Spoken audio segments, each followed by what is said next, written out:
예수님께 돈 한 세겔이 필요한 상황이 생겼습니다. 돈 한 세겔이 필요합니다. 예수님과 베드로에게. 왜냐하면 어떻게 해서든지 예수님을 올가매려고 틈을 엿보고 있는 종교 지도자들이 또 하나의 덫을 준비했기 때문에 그렇습니다.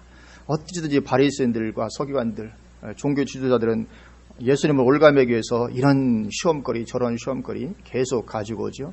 그래서 또 이 성전세를 가지고 또 예수님을 어쨌든 얽어매기 위해서 그렇게 시도를 하는 것입니다. 그래서 예수님께서 성전세를 안 내시면 성전 모독죄로 또 예수님을 정죄할 수가 있는 거죠. 그래서 성전세를 가지고 예수님께 나온 거죠. 당시 성전세는 의무사항이었습니다. 20세 이상의 남자들은 성전세로 반세겔을 1년에 반세겔씩 내도록 되어 있었습니다. 그래서 예수님과 베드로 둘이 내려면 한 세겔이 필요했죠. 한 사람이 반세겔씩이니까. 당시 한 세겔은 4일치 품삯에 해당되는 금액이었습니다. 그러니까 지금의 돈으로 환산하면 몇십만 원 정도 되겠죠. 한 30, 40만 원 뭐 이렇게 4일치 품삯이니까요. 그 정도에 해당하는 금액이었습니다. 그런데 예수님께도 베드로에게도 그 정도의 돈이 없었다는 거죠. 4일치의 돈, 몇십만 원의 돈이 없었습니다. 그래서 24절에 보면 종교 지도자들의 사주를 받은 성전세 거두는 자들이 베드로에게 와서 너의 선생은 반세겔을 내지 않느냐, 그렇게 힐난하죠. 묻습니다. 만약에 베드로에게 돈이 있었더라면 바로 냈겠지요. 있었다면 그냥 당장 냈을 것입니다. 그런데 베드로에게는 돈이 사도행전 3장에서 나면서부터 완전되게 된 자에게 말할 때도 내게 은과 금은 내게 없거니와 내게 있는 것을 내게 주노니, 그렇게 말할 때나 지금이나 베드로에게는 돈이 없습니다. 그러니까 25절에 보면 뭐라고 말하니까 그 말에 딱 한마디 하고 들어가죠. 내신다. 여기 25절 보면 그렇게 돼 있죠. 네. 이르되 내신다 하고 집에 들어가니. 돈이 없으니까, 있으면 당연히 냈을 건데 없으니까 내신다. 그냥 갚아버립니다. 네. 그래서 우리가 이 성경을 보든지 교회사를 통해 보면 하나님께 가까이 가서 사는 하나님의 사람일수록 돈에 대해서 이렇게 살아가는 경우가 많은 것을 보게 됩니다. 특별히 신약의 경우는 더하죠. 하나님께 가까이 가서 섬기며 사는 사람들, 재정적으로 대단히 부유하고 풍족하게 지내지 않는 경우가 너무나도 많이 있는 것을 보게 됩니다. 그래서 가장 하나님의 사람이라고 말할 수 있는 사도 바울도 내가 줄이며 목마르고 여러 번 굶고 춥고 헐벗었다, 그렇게 고백을 합니다. 때로는 참 이해가 안 됩니다. 어떻게 사도 바울 같은 이런 위대한 하나님의 사람이 배고프고, 이게 먹을 거 없다는 거죠. 먹어서 배고프고 목마르고 여러 번 굶고 춥고 헐벗었다. 그럴 수 있었을까? 그리고 침례 요한은 아예 광야로 들어가서 메뚜기와 석청으로 연명하며 오직 하나님만 구하는 삶을 살았습니다. 날마다 메뚜기와 석청 먹는 거 쉽지 않을 거예요. 요즘에는 그것이 건강식이라고 생각할지 모르지만 오늘도 메뚜기와 석청 먹고 내일도 메뚜기하고 석청 먹고 모레도 메뚜기하고 석청 먹고, 정말 이거 입에서 그냥 물려가지고 다른 거 나는 언제나 삼겹살 한번 먹어봐.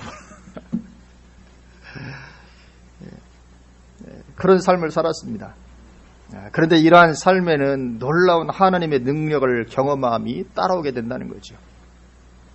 출애굽한 후에 광야를 걸었던 이스라엘 백성들도 아무것도 없는 환경이었습니다. 굉장히 정말 없는 환경이었죠. 그런 환경에서 놀라운 하나님의 역사를 경험하게 되죠. 모든 것이 풍족한 상황이었다면, 그런 환경이었다면 당연히 경험될 수 없는 것이었습니다. 이스라엘 백성들이 출애굽하는데 모든 것이 다 풍족했다. 그러면 하늘에서 만나 내리는 것도 있을 필요가 없잖아요. 하나님의 능력을 경험함이 있을 수가 없는 것입니다.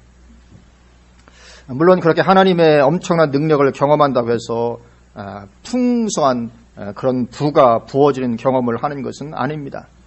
하나님의 엄청난 능력을 경험했지만 부유함이 넘치게 되는 그런 가운데로 들어가게 되는 것은 아니죠. 물고기 입을 열어 한 세겔을 얻는 것, 엄청난 경험이죠. 우리도 이런 경험에 얼마나 흥분되겠습니까? 진짜 물고기들 잡아서 열을 때 거기에 돈이 들어있는 거예요. 와, 세상에 이런 일이 있을 수 없는 일이잖아요. 얼마나 흥분되겠습니까? 그런 역사를 경험한다고 해서 내 형편과 처지가 별로 달라지지 않습니다. 그냥 성전세 내고 그냥 끝입니다. 그걸로. 엄청난 역사는 경험했는데 성전세에 내고 나니까 없습니다. 그 뜻입니다. 아니, 물고기 입을 열면 한 세겔이 아니라 한 100세겔쯤 이렇게 있으면 좋지만, 그렇지 않고 그냥 한 세겔 내면 끝입니다. 엄청난 역사를 경험하지만, 그냥 그것으로 뭐 전과 달라진 것은 아무것도 없는 거죠. 단지 엄청난 하나님의 역사를 경험했다. 그 사실 하나만 남는 거죠. 이스라엘 백성들도 출애굽한 후에 하늘에서 만나가 내리는 엄청난 기적을 경험합니다. 세상에 이런 일이 있을 수 어디 있습니까? 하늘에서 음식이 막 내리는 거죠. 그러나 그것으로 끝입니다. 밤이 되면 아무것도 남아있는 것이 없습니다. 그래서 내일 만나가 내리지 않으면 또 내일 굶어야 되는 상황입니다. 엄청난 역사를 경험했지만 그냥 그것으로 내가 대단하게 엄청나게 부유하게 되었다든가 그러지 되지 않죠. 그냥 그것으로 그냥 지나가는 것입니다. 이런 일들이 흔히 있는 것이죠. 하나님의 엄청난 역사가 경험되지만 내 삶의 환경 자체는 크게 달라질 것 없는 많은 하나님의 사람들의 삶이 사실 그랬고, 그리고 하나님 아버지와 가장 가까이 사셨던 예수님도 그렇게 사셨습니다. 예수님도 말씀하시기를 나는 머리 둘 곳이 없다. 이 머리 둘 곳도 없이 사셨습니다. 제가 지난주에 이 머리 둘 곳에 대해서 생각을 좀 해보게 됐거든요. 우리 몸은 머리 둘 곳만 있어도 편안합니다. 아무리 편안해도 머리를 두지 못하면 편안하지 않더라고요. 아무리 소파가 굉장히 좋은 소파가 있어도 머리를 두지 않으면 편안함이 없습니다. 머리만 두면 우리는 편안합니다. 머리 둘 곳이 없어도 대충 벽에 기대고 잠을 한번 자보시기 바랍니다. 이게 견디지 못하는 거죠. 그래서 우리는 머리 올려놓을 베개 하나만 없어도 불편하기 그지없습니다. 그러니까 예수님은 그런 편안함과는 거리가 멀었다는 것을 보여줍니다. 예수님의 삶도 어떤 편안함과 안락함과는 거리가 먼 그런 삶이었던 것을 보여주죠. 이것은 우리가 본받아야 될 신앙의 한 측면이기도 한 것입니다. 오늘날 이 시대는 모든 것이 너무나도 풍성합니다. 그래서 50년 전에 살았던 사람들보다 오늘날에는 훨씬 많은 것을 누리고 있음에도 불구하고 우리는 내가 가진 것이 너무 없다고 때로 서글퍼하죠. 그러나 50년 전으로 돌아가 보면 그 보리고개 있을 시절로 돌아가 보면 우리는 너무나도 많은 것을 누리고 있죠. 휴대폰 하나만 하더라도 50년 전에는 거기서 가히 상상도 못했던, 그때는 약속하고 가서 안 오면 그냥 무작정 기다려야 되는 것이죠. 엄청난 것을 누리고 있음에도 불구하고 우리는 내가 가진 것이 너무 없다고 우리는 서글퍼하는 그런 가운데 있죠. 오늘날에는 그렇게 모든 것이 풍성합니다. 그러다 보니 부작용으로 나타나는 것이 무엇인가 하면 삶에서 하나님을 경험하는 일이 사라졌다는 거죠. 풍족하니까 하나님이 경험되지 않습니다. 왜냐하면 하나님이 어떻게 부어주지 않아도 다 살아갈 만한 것이 다 넉넉하니까 하나님 경험되지 않습니다. 그러면 당연히 신앙은 관념적으로 흐르게 됩니다. 삶에서 하나님이 경험되지 않으면 교회는 다닐지라도 신앙은 실제가 아니라 관념적으로 흐르기 쉬운 거죠. 그리고 교회는 당연히 서서히 몰락의 길을 가게 됩니다. 이미 믿고 신앙생활하는 성도들의 삶을 보니까 그들의 신앙생활이 타성적인 신앙생활에 머무르는 것을 보니까 아직 안 믿고 있는 비신자들이 그들을 보면서 우리를 보면서 예수를 믿고자 할 리가 없는 거죠. 왜냐하면 하나님의 어떤 살아계심이 안 보이는데요. 타성적이고 그냥 관념적인 신앙생활을 하는 것을 보면서 도전을 받고 나도 믿어야 되겠다고 생각을 가질 리가 없는 거죠. 그래서 우리는 예수님과 베드로처럼 비록 몇십만 원 성전세 낼 돈이 없이 살아도 물고기 입에서 성전세 낼 돈을 발견하게 되는 그런 경험을 하며 사는 것이 복인 줄로 믿습니다.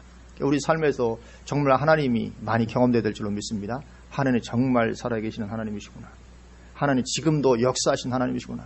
지금도 기적을 베푸시는 정말 살아계신 하나님이시구나. 이런 경험을 하는 것이 복인 줄로 믿습니다. 그래서 우리 가운데도 그런 경험이 풍성하길 원하고, 그럼 어떻게 그런 경험을 우리가 할 수 있게 되는가? 우선은 하나님께서 일하시는 방법입니다. 하나님께서 일하시는 방법. 하나님은 전혀 예상 밖의 방법으로 일하시는 것을 좋아하시는 것 같습니다. 하나님의 어떤 특징 중에 하나인 것 같아요. 똑같은 방법으로 두 번 일하는 걸 하나님이 싫어하는 것 같습니다. 항상 새로운 방법으로, 전혀 예상 밖의 방법으로, 전혀 상식 밖의 방법으로 일하시는 것을 하나님은 좋아하신 것 같습니다. 오늘 본문만 하더라도 세상에 돈을 마련해도 어떻게 낚시해서 잡힌 물고기 입에서 돈을 마련하게 하시는, 이건 기상천외한 방법이죠. 이걸 누가 생각할 수 있겠습니까? 이 기상천외한 방법 일하신 걸 하나님 좋아하신 것 같아요. 뭐 누가 와서 돈을 주는 것도 아니고, 그러면 그건 우리가 쉽게 이해를 할 수 있는데, 예수님 돈이 좀 필요하시죠? 제가 좀 이렇게 사역비를 좀 드리겠습니다. 한 세겔 이런 것도 아니고, 물고기 입을 열어서 돈을 얻게 하시는, 이 기상천외한 방법이죠. 하나님께서 쓰시기를 원하시는, 감히 상상 못한 이런 방법을 주님은 쓰시기를 좋아하신다는 거죠. 뭐 광야의 이스라엘을 먹일 음식도 역시 하늘에서 내리도록 하실 것이라고 누가 감히 상상을 할 수 있겠습니까? 하늘에서 음식이 내린다. 당연히 그런 말하면 웃으며 거짓말 치지 말라고 할 것이죠. 어떻게 하늘에서 음식이 내리냐? 말도 안 되는 소리다. 그럴 것입니다. 엘리야의 경우에는 까마귀가 떡을 물어주는 방법을 쓰셨습니다. 이것도 우리가 성경에서 늘 보았던 이야기니까 그렇지 참 기상천외한 방법이죠. 어떻게 새가 그래 먹을 음식을 물어다 줍니까? 떡을. 놀라운 방법. 또 선지자 생도의 과부에게는 기름병에 기름 채우는 방법을 사용하셨습니다. 또 5,000명이 모였을 때는 저절로 음식이 불어나게 하는 방법을 사용하실 예수님께서. 과거에 하늘에서 음식이 내렸으니까 5,000명 모일 수도 하늘에서 음식이 내리든지 이렇게 할 수도 있을 것 같은데 주님은 그렇게 하지 아니하시고 그냥 저절로 축사했더니만 막 오병이어가 갑자기 막 불어나는 이런 방법을 쓰시죠. 놀라운 것은 하나님은 똑같은 방법을 다시 쓰시지 않으셨다는 것을 보게 됩니다. 똑같은 방법을 쓰지 않습니다. 생두의 과부에게 채울 때도 너 돈 없니? 그럼 낚시해서 물고기 잡으면 입을 벌려봐라. 그렇게 하시지 않았다는 거죠. 늘 새로운 방법으로 전혀 상상 못할 새로운 방법을 사용하셨습니다. 이건 어떤 재정적인 그런 부분, 음식에 대한 그런 부분만 아니라 질병을 고치는 경우도 마찬가지입니다. 질병 치유도 똑같은 방법을 사용하신 이가 거의 없습니다. 나아만 장군의 경우에는 7번 요단강에 들어갔다 오라. 이게 치유의 방법이었습니다. 반면에 히스기야 왕 같은 경우에는 이사야가 무화과 반죽을 이겨서 상 붙입니다. 그게 치료의 방법이었습니다. 그리고 이스라엘 백성들이 노뱀에 물려서 죽어갈 때는 불뱀에 물려서 죽어갈 때는 노뱀을 바라보라. 이것이 방법이었죠. 역시 그때도 뱀에 물린 데다 뭔가를 붙이도록 할 수도 있잖아요. 그렇죠? 다른 방법을 쓸 수도 있었음에도 불구하고 노뱀만 그걸 바라보는 자가 살리라. 그렇게 하십니다. 예수님도 병을 고칠 때 보면 다양한 방법을 사용하셨습니다. 기상천외한 방법을 사용하기도 하시죠. 맹인에 고칠 때 그냥 말 한마디로 고치기도 하시고 어떤 데는 눈에다 침을 태뱉어서 안수하시고 고치기도 하시고 어떤 데는 침으로 진흙을 이겨가지고 붙이고 실로못에 가서 씻으라. 아주 다양한 방법으로 주님께서 고치시겠다는 것을 보게 됩니다. 때로 어떤 때는 네 믿음대로 되리라. 그냥 그 말 한마디로 고치기도 하고 주님은 똑같은 방법을 다시 쓰시는 것을 별로 보지를 못합니다. 주님은 그렇게 하나님은 그런 하나님이신 것을 보게 됩니다. 이것이 하나님의 일하시는 패턴입니다. 그러면 지금은 하나님의 일하시는 그런 패턴이 달라지셨을까? 성경은 하나님은 어제나 오늘이나 동일하신 하나님이라고 말씀합니다. 그 패턴 역시 달라지지 않았다는 것입니다. 그래서 오늘날에도 하나님은 다양한 방법으로 역사하시는 것입니다. 그래서 우리는 그러한 하나님에 대한 믿음을 가져야 됩니다. 하나님은 내가 알지 못하는 내 상식과 내 이해를 초월하는 내 경험을 초월하는 얼마든지 다양한 방법으로 하나님은 일하시고 역사할 수가 있다. 그런 것을 우리가 이해를 하고 가질 필요가 있는 거죠. 그래서 내가 처한 상황에 대해서도 하나님께서 일하실 것에 대한 믿음을 가져야 됩니다. 내 눈으로는 도저히 길이 보이지 않아서 하나님께서도 어떻게 하실 수 없을 것처럼 보이는 그런 경우라 할지라도 그러나 하나님께는 불가능이 없으다는 거죠. 하나님께는 역사하실 수많은 옵션들이 준비되어 있습니다.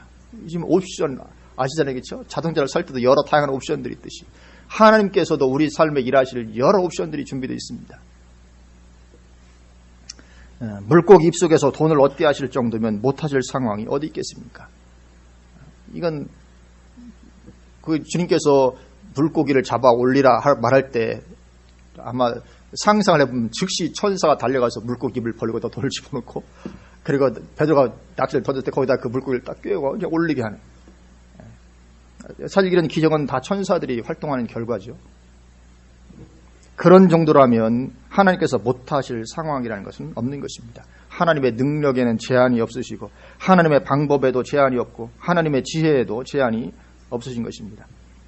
그래서 우리는 우리의 인간적인 어떤 수준을 가지고 하나님을 제한하면 안 될 줄로 믿습니다. 하나님은 얼마든지 놀라운 방법으로 일하실 수 있는 그런 하나님이십니다. 또 오늘 그렇게 하나님을 경험하게 된 것을 보면 베드로가 낚시를 해서 물고기를 잡아서 돈을 얻게 됐는데 이때도 베드로가 임의대로 낚시한 것이 아니었다는 거죠. 우리는 지금 가서 낚시해서 아무리 고기를 잡아 올리는데 거기에 돈 안 들어있습니다. 베드로가 임의대로 낚시하는 것이 아니고 예수님의 음성을 듣고 낚시를 했기 때문에 하나님의 역사하심과 응답을 경험했다는 거죠. 하나님의 음성을 듣고 하는 것이 중요합니다. 모세가 지팡이를 내밀었기 때문에 홍해가 갈라졌습니까? 그렇지 않죠. 모세가 하나님의 음성을 듣고 지팡이를 내밀었기 때문에 홍해가 갈라진 것입니다. 모세가 반석을 쳤기 때문에 반석에서 물이 나온 것입니까? 그렇지 않죠. 모세가 하나님의 음성을 듣고 반석을 쳤기 때문에 반석에서 물이 나온 것입니다. 그래서 우리는 하나님의 음성 듣는 훈련을 부단히 해야 되죠. 하나님 음성 듣는 훈련, 이건 훈련을 해야 됩니다. 부단히 우리가 훈련을 해야 될 필요가 있습니다. 그래서 하나님의 음성 듣는 것에 대한 책들도 우리가 몇 권 정도 읽을 필요가 있죠. 왜냐하면 하나님 음성 듣는 건 실수할 수가 많거든요. 그래서 그러는 것에 대한 어떤 그 시행착오를 줄이기 위해서라도 책을 종종 읽는 것은 필요합니다. 어쨌든지 우리는 하나님 음성 듣는 훈련을 부단히 해야 되죠. 왜냐하면 우리 그리스도인에게 하나님 음성 듣는 것은 어떤 필수적인 부분의 하나입니다. 예수님께서도 내 양은 내 음성을 들으며 그렇게 말씀하셨죠. 그리고 예수님께서 바리새인들을 책망하셨는데 책망하셨던 항목 중에 하나도 그들이 하나님 음성을 듣지 못한다는 것으로 책망하신 것을 보게 됩니다. 요한복음 5장 37절 38절에 보면 이렇게 말씀합니다. 또한 나를 보내신 아버지께서 친히 나를 위하여 증언하셨느니라. 너희는, 여기 너희는 유대인들, 바리새인들 속에서 가리킵니다. 너희는 아무 때에도 그 음성을 듣지 못하였고, 하나님 음성 못 들었다는 거죠. 바리새인들이 신앙이 좋다고 이렇게 자부했지만 너희는 아무 때에도 그 음성을 듣지 못하였고 그 형상을 보지 못하였으며 그 말씀이 너희 속에 거하지 아니하니 이는 그가 보내신 이를 믿지 아니함이라. 그래서 우리도 어찌하든지 하나님 음성 듣는 것 점점 더 훈련해서 점점 더 하나님 음성을 잘 듣게 되는 그런 가운데로 나아가야 될 줄로 믿습니다. 그러면 하나님 음성은 어떻게 듣는 것인가? 그 책을 사서 보시면 좋겠습니다. 거기에, 왜냐하면 하나님께서 말씀하신 다양한 방법들이 있고 거기에 우리가 또 실수하는 그런 함정들도 있고 분별해야 되는 것들도 있고 그런 것들은 책을 통해서 도움을 받으면서 우리가 하나님 음성 듣는 훈련을 해야 되죠. 그리고 또 베드로가 이러한 하나님의 역사를 경험하게 된 데는 예수님과 가까이서 동행했기 때문이었죠. 예수님과 가까이서 동행했기 때문에 이것을 경험했지 예수님과 동떨어져서 돌아다니다 이런 것 경험한다 가능하지 않습니다. 그래서 예수님과 동떨어져 그냥 나 홀로 지내는 사람이 이러한 하나님의 역사를 경험하는 일은 거의 일어나지 않습니다. 그리고 사실 하나님과 동행하는 것보다 더 중요한 일이 우리에게는 없는 거죠. 우리 그리스도인들에게 있어서 하나님과 동행하는 것보다 더 중요한 것은 없습니다. 그죠? 에녹도 300년간 하나님과 동행하더니 하나님이 그를 데려가십니다. 하나님과 동행하는 것이 우리 신앙의 가장 핵심이죠. 그리고 그렇게 하나님과 동행하는데 중요한 것 중에 하나가 뭐냐면 세월을 아끼는 것입니다. 하나님과 동행하는 데 있어서 중요한 한 가지가 세월을 아끼는 것입니다. 우리 한번 에베소서 5장으로 한번 가보시겠습니다. 신약 성경 에베소서 5장으로 가보십니다.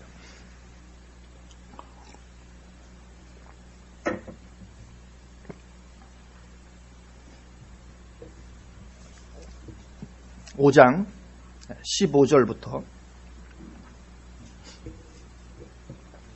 제가 한번 읽어보겠습니다. 그런즉 너희가 어떻게 행할지를 자세히 주의하여 지혜 없는 자같이 하지 말고 오직 지혜 있는 자같이 하여 세월을 아끼라. 때가 악하니라. 그러므로 어리석은 자가 되지 말고 오직 주의 뜻이 무엇인가 이해하라. 주의 뜻이 무엇인가 이해하고 거기에 동참하고 나아가는 거예요. 하나님과 동행하는 삶을 말하는 거죠. 이 하나님과 동행하는 삶에 있어서 이 세월을 아끼는 것이 핵심 중에 하나인 것을 보게 됩니다. 세월을 아끼라. 때가 악하니라. 그렇게 말씀합니다. 여기 말씀을 때가 악하다 할 때 이 때는 우리가 살고 있는 이 세대, 이 세상을 말합니다. 우리가 살고 있는 이 세대, 이 세상, 지금 이게 때가 악하다는 것입니다. 우리가 살고 있는 지금의 세대는 에덴 동산의 때가 아닙니다. 악한 때입니다. 에덴 동산과 대비해서 우리 악한 때를 살고 있습니다. 악한 시대. 얼마나 악합니까? 그 바로 앞에 있는 4장 17절부터 보면 이렇게 말씀을 정확하죠. 그러므로 내가 이것을 말하며 주 안에서 증언하노니 이제부터 너희는 이방인이, 뭐 2세대 사람을 가리키죠. 이방인이 그 마음에 허망한 것으로 행함같이 행하지 말라. 그들의 총명이 어두워지고 그들 가운데 있는 무지함과 그들의 마음이 굳어짐으로 말미암아 하나님의 생명에서 떠나 있도다. 누가요? 2세대 사람들, 2세대 이방인들. 총명이 어두워지고 무지하고 마음이 굳어져서 하나님 떠나 사는 것입니다. 그들이 감각 없는 자가 되어 자신을 방탕에 방임하여 모든 더러운 것을 욕심으로 행하되. 약한 세상이죠. 누가요? 이방인들이, 이 시대 사람들이, 하나님 믿지 않는 그들이 그렇게 하나님을 떠나 있고 마음이 굳어졌고 감각이 없이 자신을 방탕에 방임해서 모든 더러운 것을 욕심으로 행하는 그런 가운데 있는 악한 때인 것입니다. 이처럼 악한 세대 가운데 빛으로 부름을 받아 살아가는 사람이 그리스도인이죠. 그래서 5장 8절을 보면 너희가 전에는 어둠이더니 이제는 주 안에서 빛이라, 빛의 자녀들처럼 행하라. 그러니까 이 시대는 어둠의 시대입니다. 악한 때죠. 너희도 전에는 어둠이었는데 예수 믿고 나서 이제는 빛이 되었다. 그렇게 말씀을 하는 것입니다. 그래서 우리는 빛입니다. 그리고 하나님께서 원하시는 것은 우리의 안에 있는 이 빛이 더욱더 밝아지는 것이고 그리고는 확장되어지는 것입니다. 이 두 가지입니다. 우리에게는 빛이 점점 더 밝아지고 이 빛이 나뿐만 아니라 밖으로 확장되어 가는 것, 이 두 가지 하나님께서 원하시는 것입니다. 하나님은 이 두 가지를 위해서 모든 것을 다 행하십니다. 이 두 가지. 다른 말로 하면 영적 각성과 부흥이라고도 말할 수 있을 것입니다. 내 안에는 빛이 점점 더 밝아지는 것, 영적인 각성이죠. 그리고 부흥, 이것이 밖으로 번져가는 것입니다. 세상에 영향을 미치는 것입니다. 그래서 어둠 가운데 있는 사람들에게 충격을 주고 그들을 빛 가운데로 오게 하는 것. 하나님께서 가장 원하시는 이 두 가지죠. 그리고 예수님께서 재림하신 후에는 그 빛으로 모인 사람들만 모아서 이제 그리스도의 나라가 1000년 동안 이어지게 하신 거죠. 천년왕국을 펼쳐가는 것이 가시는 것입니다. 그렇기 때문에 세월을 아끼라 그렇게 말씀하고 있습니다. 세월을 아끼라 때가 악하니라. 그러면 때가 악한 것과 세월을 아끼는 것이 무슨 관계가 있단 말인가? 여기 세월을 아끼라는 말은 시간 절약하라 그런 말이 아닙니다. 언뜻 보면 시간을 절약하라 그런 말 같은데 그런 말씀이 아닙니다. 여기 세월이라는 단어의 헬라 원어, 성경 원어는 카이로스라는 단어입니다. 카이로스. 우리가 카이로스와 크로노스의 차이에 대해서는 많이 들어보았을 것입니다. 둘 다 우리말로 번역하면 둘 다 시간으로 번역됩니다. 시간. 근데 그러니까 이 세월을 아끼라는 말은 시간을 아끼라 그런 말인데 이 본문의 시간은 크로노스가 아니라 카이로스입니다. 크로노스의 시간은 일반적 의미에서의 시간을 가리킵니다. 예를 들어서 우리가 말할 때 너 오늘 시간 있니? 우리 밥 먹으러 갈까? 할 때 이 시간, 이게 크로노스입니다. 일반적인 시간입니다. 오늘 본문에서는 그런 시간이 아닙니다. 오늘 본문에서 말씀하고 있는 이 카이로스는 하나님께서 부여하신 특별한 기회로서의 시간을 의미합니다. 헬라어는 두 가지로 다르게 되어 있습니다. 하나님께서 부여하신 특별한 기회로서의 시간을 말할 때는 크로노스라고 말하지 않고 카이로스라고 말합니다. 카이로스, 하나님의 때, 하나님의 시간, 하나님이 주신 기회, 어떤 특별한 그런 기회죠. 그래서 오늘 본문에서는 이 시간이나 세월보다는 기회로 번역하는 것이 더 원뜻에 가깝습니다. 기회. 그래서 하나님께서 부여하신 그런 기회를 아끼라 그런 말이 되죠. 기회를 아끼라는 것이죠. 그리고 여기 아끼라는 단어, 왜냐하면 이 원어를 살펴보아야만 뜻이 정확히 이해되기 때문에 오늘 본문 같은 경우는. 그래서 이 아끼라는 단어의 헬라 원어는 엑사고라조라는 단어입니다. 엑사고라조. 이 엑사고라조의 문자적인 뜻은 누구로부터 무엇을 사들이다 이런 뜻입니다. 그러니까 오늘 본문은 좀 의역을 한 것이거든요. 직역을 하면 이 엑사고라조는 누구로부터 뭔가를 사들이다는 그런 뜻입니다. 문자적인 의미가 그렇습니다. 그러니까 세월을 아끼라는 말은 결국 무엇입니까? 하나님께서 부여하신 특별한 기회들을 사들이라 그런 뜻입니다. 하나님께서 부여하신 특별한 기회들을 사들여. 그러니까 그런 기회들을 흘러보내지 말라는 뜻이죠. 그런 의미로서 아끼라고 말하는 것입니다. 그런 기회들을 좀 아껴 흘러보내지 말고 하나님께 부여하신 특별한 기회들 나에게 다가올 때마다 그걸 붙잡으라는 거죠. 그걸 아끼라는 게 그게 이제 세월을 아끼라는 뜻입니다. 그게 흘러보내지 말고 그냥 붙잡고. 이 시대는 악합니다. 그렇기 때문에 우리는 이 약한 시대에 물들어 살아서는 안 되죠. 하나님은 이 약한 시대에 우리를 통해서 하실 일들이 있습니다. 이 약한 시대에 우리를 통해서 하실 일들이 있는데 그래서 하나님께서는 나에게 그런 어떤 특별한 기회들을 부여하십니다. 그럴 때 그 기회들을 붙잡으라는 거죠. 흘려보내지 말고. 이것이 하나님과 동행하는 데 있어서 중요한 한 가지라는 것입니다.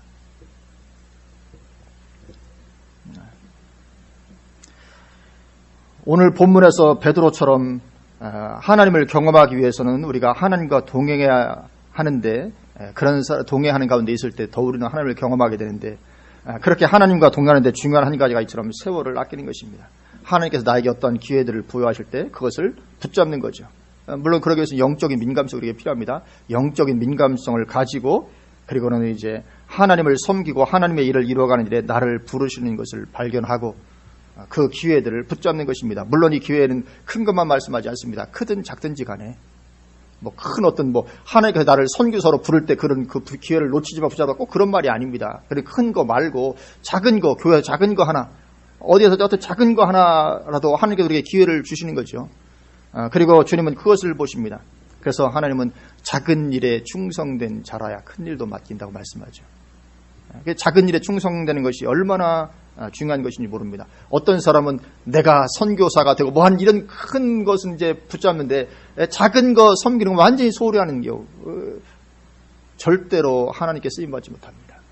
작은 일에 충성하는 것. 그러니까 작은 어떤 기회들이 나에게 다가올 때마다 영적인 민감성을 가지고 그 기회들을 놓치지 아니하는 것이 중요하다는 거죠.